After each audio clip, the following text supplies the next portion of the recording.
A pleasant day to those who are watching this. This is about the Philippine and African literature, and we are hoping that you will be satisfied on what you will learn and what you will see in this video.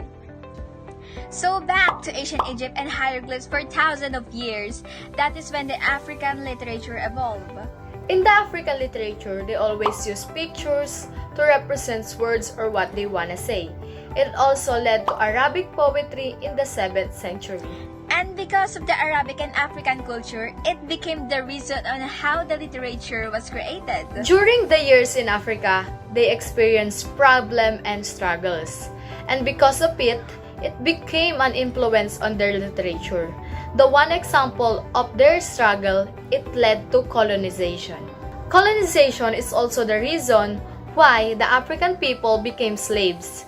They were enslaved and taken to other parts of other countries to serve other people in other countries. And there is what we call the African diaspora. It is a means of transportation so that the African people who will be a slave will be transported to other country via the Atlantic slave trade. So for the growth or development came about in order for them to understand the text, the missionaries that Dela Paz was talking about is that they decided to went to Africa to build churches and language schools to help the people there or their communities to translate the text. So it is the reason on how it was led to writing in both European and indigenous languages by Africans. Chinua Achebe is one of the most admired authors and wrote some of the 20th century's most remarkable works. One of his most popular book, titled Things Fall Apart, it was wrote in 1958. It is about devastating the fiction of the clash between traditional values and the effects of colonial rules, as well as the friction in highly patriarchal cultures between masculinity and femininity. Ayekwe Arma. His novels are known for their intense and powerful depictions of political devastation and social frustration in Arma's native Ghana, told from the point of view of the individual. His works such as Jean-Paul Sartre and Albert Camus have been profoundly influenced by French existential philosophers, and as such have themes of desperation, disillusionment, and irrationality. One of his most popular books, titled The Beautiful Ones Are Not Yet Born, it was wrote on 1968. It is about the circumstances of post-independence. It focuses on an unnamed protagonist who tries to understand his own self and his country. Only because of its relevant setting and relatable plots is African literature not just significant, it also increases the civic consciousness of its citizens and raises knowledge of the issues, political and economic crises facing the African continent. Now let's talk about the Philippine literature. A nation rich in diversity and linguistic heritage. Interestingly, its literature had developed enormously long before Spanish colonization. Do you know that some of the notable literature is a general representation of the Spaniards' influence during the Philippine colonization? In fact, there has been widespread evidence during pre-colonial times that the island's populations exhibits a culture rich with traditions. They describe our ancestral lifestyle and way of living before.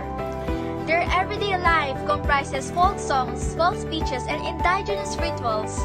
The infusion of such elements demonstrates the profoundly ingrained lifestyles of the locals. Also, an understanding of the history of literature in the Philippines will allow us to appreciate this nation's literary riches. Moreover, Spain's colonization did not bring a stop to the production of literature. Instead, the local literary works breathed a different kind of life into them, and through a religion and institutions, European civilizations was imbued by local custom. Over the period, performing theaters were introduced, and enrichment was witnessed in local languages. Much later, Spain introduced modern ideas into the people of the Philippines and a sense of internationalism. as Filipino intellectuals educated in Europe wrote about the colonization and its related downsides, the 19th century marked a shift in academic development. This realization culminated in a Reformation movement that ultimately contributed to the Spanish colonial collapse. In addition, when English was adopted, Philippine literature history was marked once by a transition. The English language introduction resulted in a gradual disappearance of Spanish, followed by literature published in Spanish. Besides, some of the well-known English poetry, short stories, and once again, enriched local literature uniquely were born with the continuous use of English. Jose P. Rizal, the Philippine national hero, was also a prolific writer, poet, and essayist. The execution of Rizal at 35 years old set off the Philippine Revolution and paved the way for the country's independence. Noli Me Tangere was written in 1887 and in Spanish. It centers around the mixed-race heir of a rich clan, Crisostomo Ibarra, returning home after 7 years in Europe, and packed with thoughts about how to make his countrymen's life a lot easier. Striving for change, he is met by an abusive ecclesiastical elite and becomes indifferent and brutal to the Spanish civil government. El Filibusterismo. It was published in 1891. It was Jose Rizal's second and last book, completed and sequel to Noli Me Tangere. It still has one Crisostomo Ibarra as its protagonist, a grim, brooding, often sarcastic novel of retribution, unfulfilled passion and tragedy. 13 years older, his idealism, naive aspiration become crushed and he is dressed up as Simon, an immensely rich and enigmatic jeweler who acquired the trust of the Governor-General of the colony, taking advantage of the illusion that he died at the end of Noli Me Tangere. Nick Joaquin won the National Artist Award for Literature, most esteemed writer the Philippine has produced. He served as a journalist for several years, and his deeply intellectual writings raised the country's journalism's expectations. The woman who had 2 novels, Connie Escobar, the main female character, claims she has 2 novels and therefore begs her doctor to cut one, which symbolically means she needs to shun a painful past. She later figures out that her mother's boyfriend was her husband, Macho Escobar. She flees only to find more truths, trying to survive despite being tricked. Similarities, differences in themes and approach. African literature themes. Themes of colonialism, freedom, patriotism, convention, uprooting, and ruthlessness in African literature.